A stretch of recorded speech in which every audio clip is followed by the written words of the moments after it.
Hello, and welcome to the Deeper Network. In this video, I'm going to show you how to smart route your domains within AtomOS.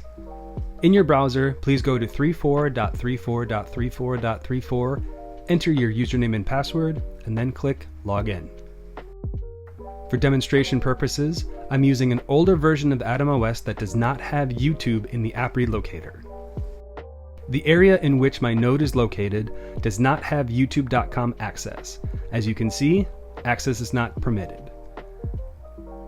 Within AtomOS, I go to Routing, Domain Config, and enter youtube.com into the domain list.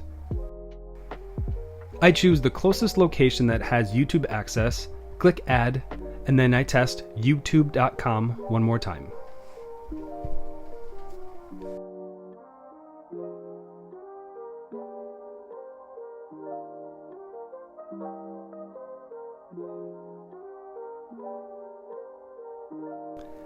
As you can see, I now have YouTube access.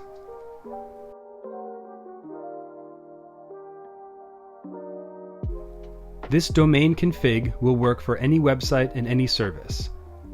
Some services have multiple domains that you need to input to be able to access the full features of those services.